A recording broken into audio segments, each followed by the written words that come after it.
Hi, junior parents and juniors. Welcome to the junior information video. We hope that you folks are doing well and are safe. We just wanted to give you some information about what to expect when you are entering your senior year and as you go through your senior year. Hi, junior parents and students. I wanted to introduce myself. My name is Nicole Rippee, and I'm the College and Career Counselor at University High School.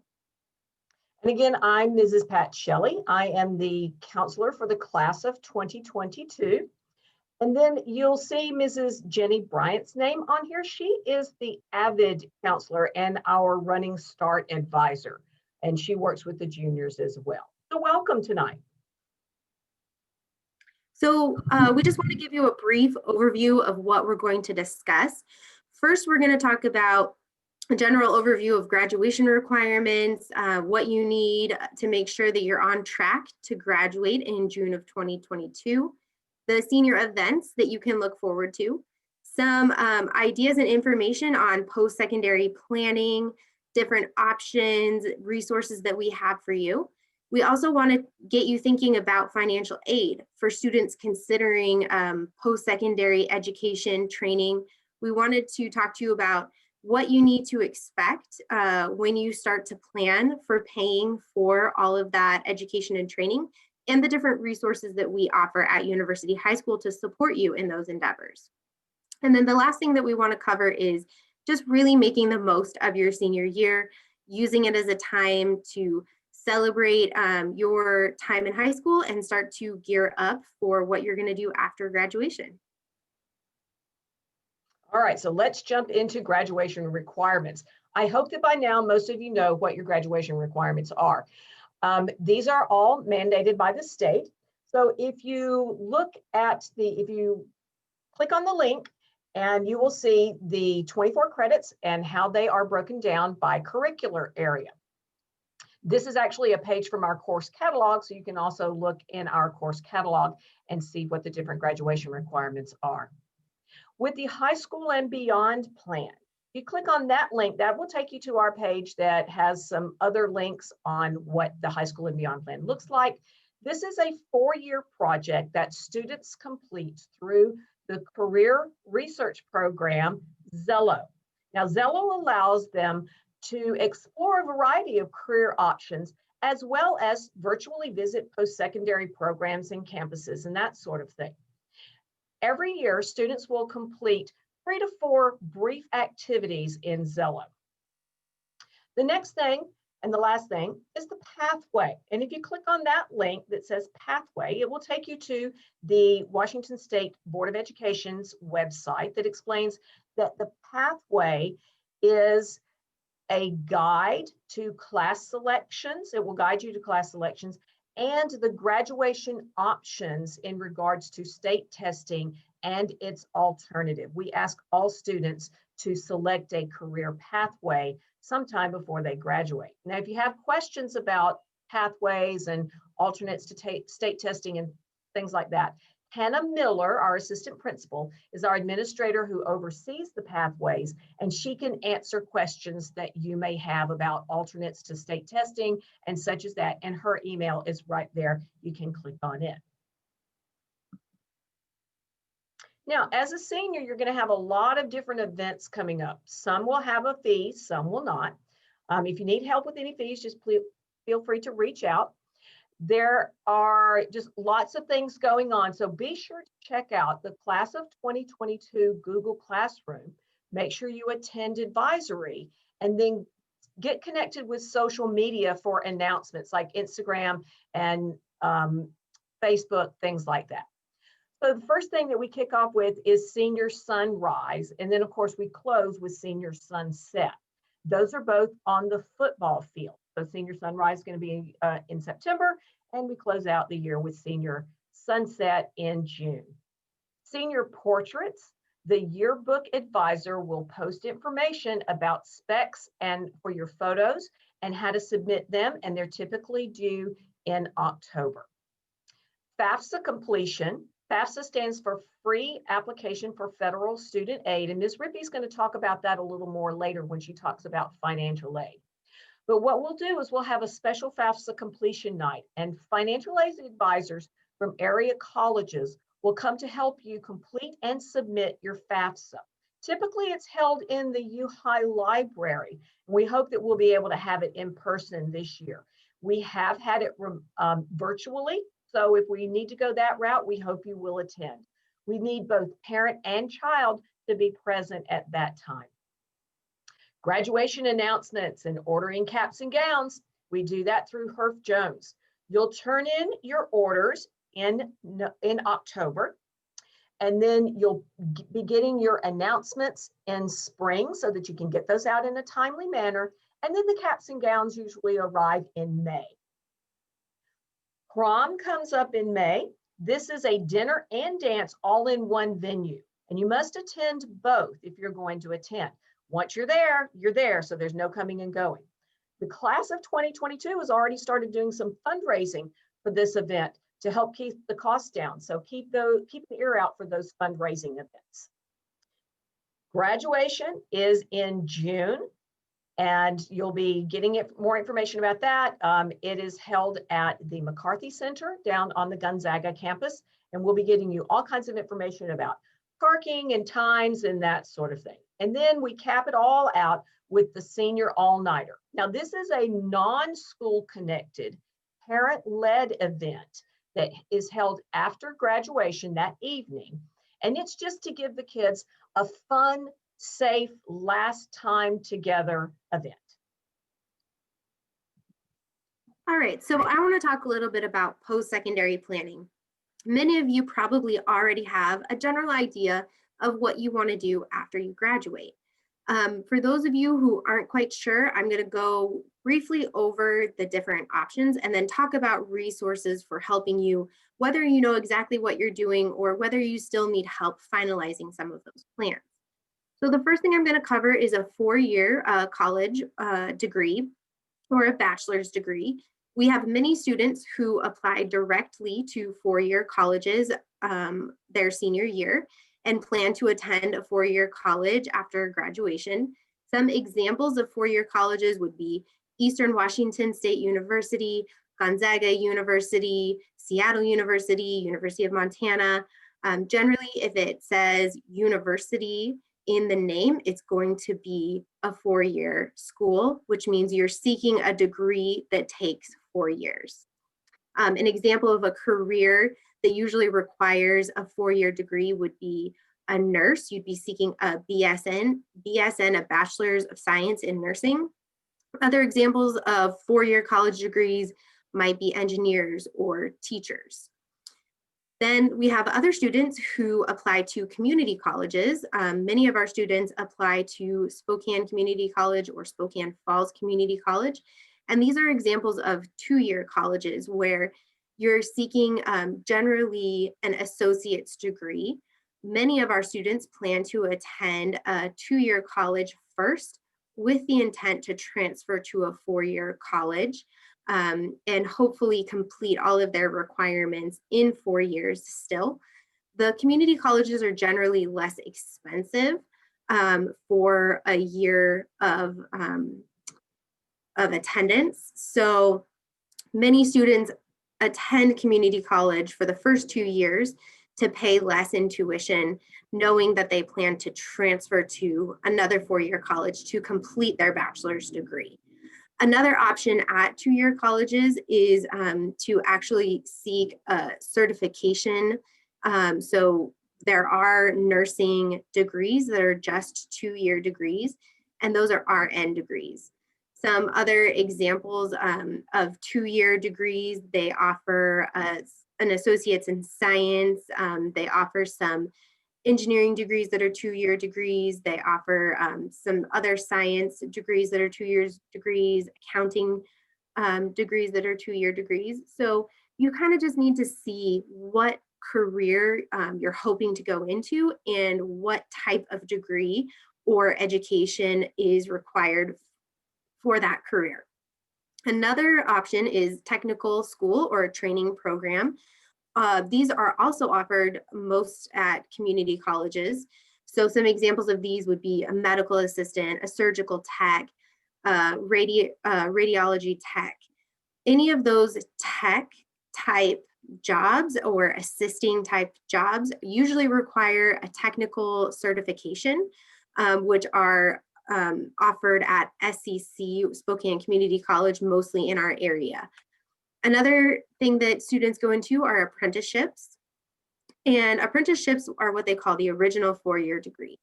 It's working alongside of somebody who already has their licensure in an area. Examples would be linemen, electricians, plumbers, carpentry, masonry. What you do is you actually start work right away, and you work alongside of somebody who is established in their career, learning on the job training, and then they partner that with some classroom training as well, with the intent at the end that you'll be able to pass your certification and end up at the journeyman level, which is the highest level of apprentice. Then we have many students enter the workforce. And if you're entering the workforce because you're planning to take a gap year, or you're planning to maybe go directly and work for Boeing, or go directly work in retail, or maybe you have a family company that you're planning to go and work with. We have a lot of students who enter the workforce and start working directly after high school. Another option is joining the military. There are a lot of careers offered through the military. So if you're interested in joining a specific branch of the military for a specific career, then you'd want to get in touch with a recruiter to see what the requirements for that career are in order to be able to participate in that career, make sure that you're meeting the standards necessary. So in conjunction with all of the different options that you have, we wanted to let you know about the different resources at University High School. So the first resource is Zello, which Mrs. Shelley mentioned earlier. It's a program that we're using for our high school and beyond plan. It has a ton of resources for students, having them do some self-reflection, self-exploration, asking them about themselves, what they're interested in, what they like, what they dislike, what type of environment they'd want to work in, what they're passionate about. And it helps to match them with careers based on their skill sets, their interests, and all of the different tasks that they work through during their high school and beyond plan help them to kind of narrow down that process. We also have a Google Classroom specific to the class of 2022. There is a college and career section in that Google Classroom where we have linked a ton of presentations from local colleges and training programs. So we highly encourage students to go in to that Google Classroom and watch those presentations. Unfortunately, parents cannot access the Google Classroom. So if you're a parent, ask your student maybe if you can use their login if you want to see the Google Classroom and see the different resources that we have in the Google Classroom.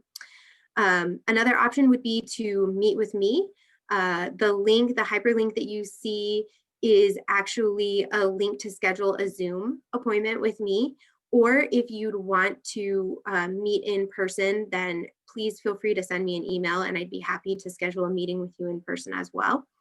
Some other ideas would be to take introductory classes to get some experience and exposure.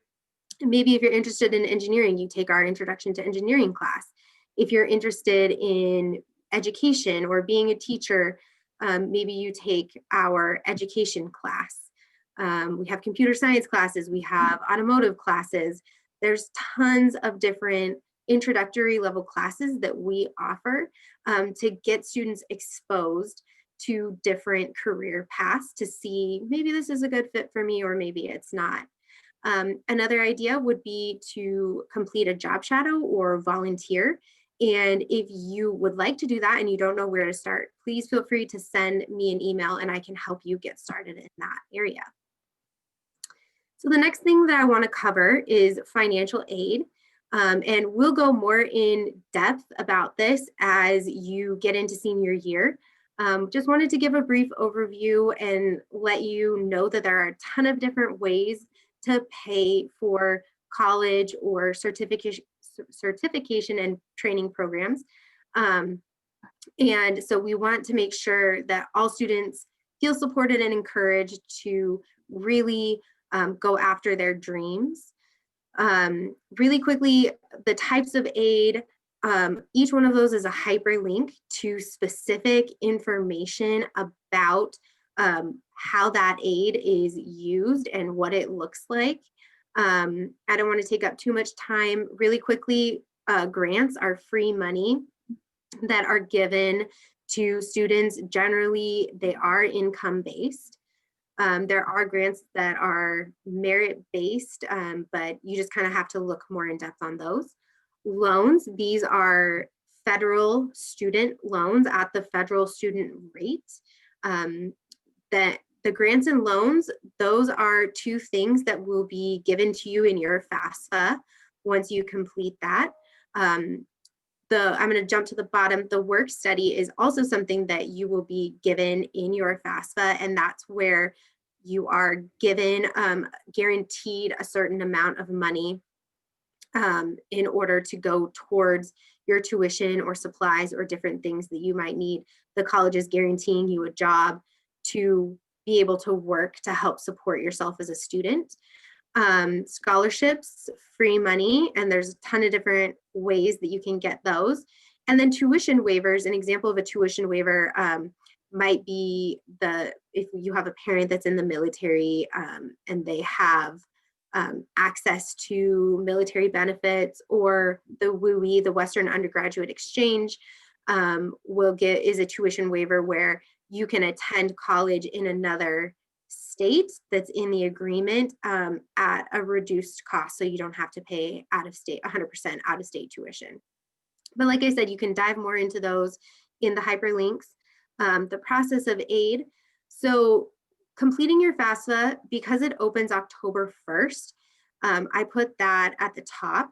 You're going to apply to colleges starting probably beginning of September, end of August, depending on what colleges you're applying to and when their deadlines are. Traditionally, the first deadline is really University of Washington, which is November 15th. At least it was this year. That can always change in between different years. But you're going to be applying to colleges and completing your FAFSA simultaneously.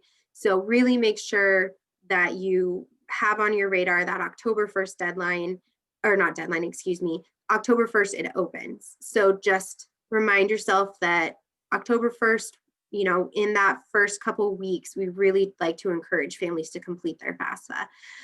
You're going to want to look and see when college application deadlines are, so that you have a kind of a calendar and a guideline for that. Maybe you want to start asking teachers now, or as we get into the spring, to write letters of recommendation for you, because you're going to want to have those ready for you when you come back senior year. Then you're going to be accepted to colleges. And what happens is on your FAFSA, you're going to put the different colleges where you applied, and then your FAFSA is going to be sent to those colleges. The colleges, if you're accepted, are going to create unique financial aid packages for you. So you're really going to be able to wait and see all of your different financial aid packages, see what it looks like, compare and contrast your packages in the different schools, and then make an informed decision. Usually colleges ask you to make an informed decision and commit by May 1st. You start to get your acceptance maybe late winter, early spring, and then your financial aid packages usually come in the spring, and then you'll have all that information to make an informed decision by May 1st. Some resources for you. We're going to have a FAFSA completion night in October of 2021, this school year, or not the school year, I guess next school year, but this year.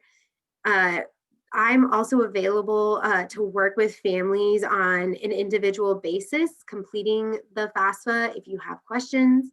The class of 2022 Google Classroom will have specific videos on how to complete your FAFSA and how to complete different things that you're going to need for your FAFSA. And then University of High School has a financial aid website where there's a lot of different resources on there. One is a Google Doc that has all of our local scholarships, and all of the scholarships that Spokane Valley counselors become aware of get added to this Google Doc. Scholarship season really isn't until winter, January, February. Scholarship season starts to pick up. You can always be looking for scholarships all year long, but we really encourage students after they've completed their college applications to start checking that Google Doc regularly for scholarship opportunities.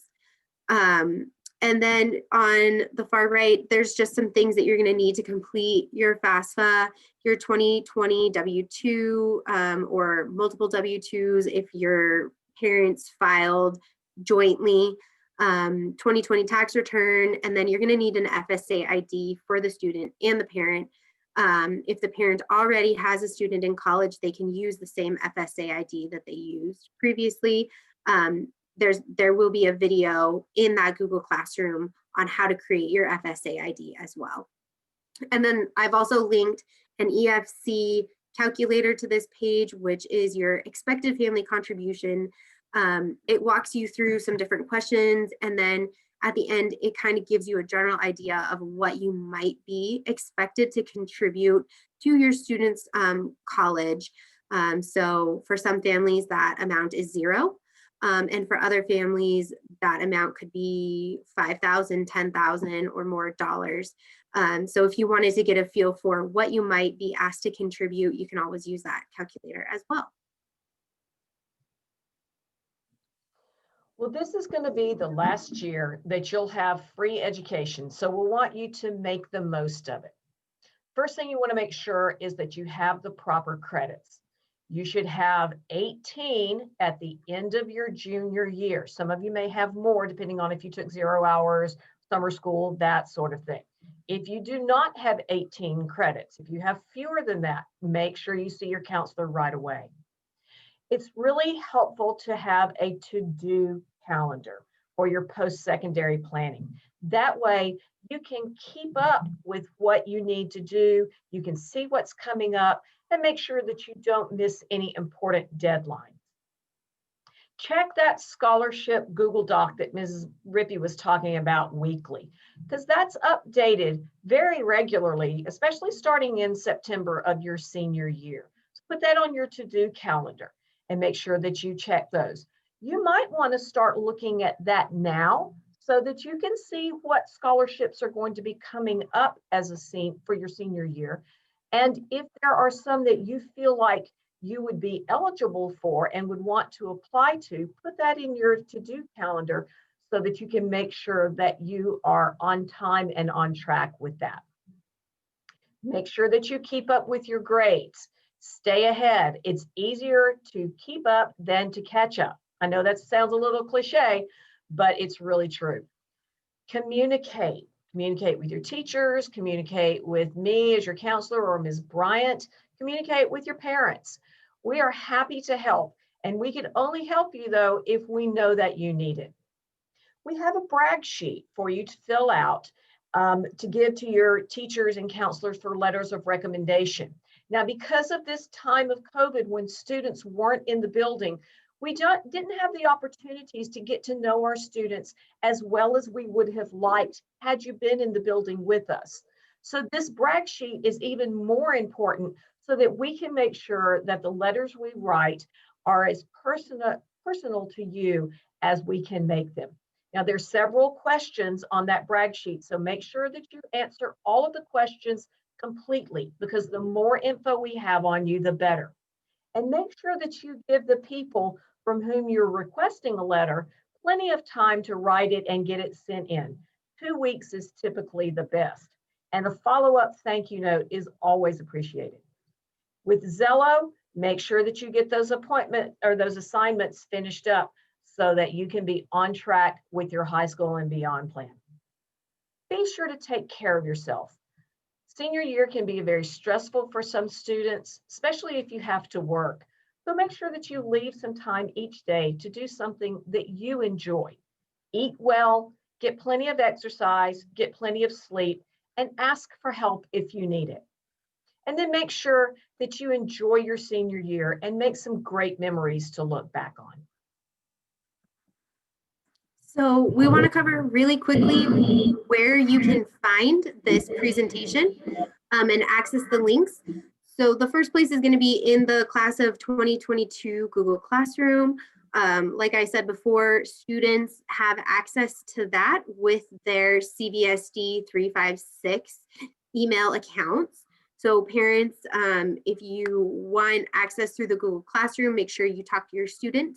The other place is going to be on the Counseling and Careers page on the University High School website. So you can always visit our website.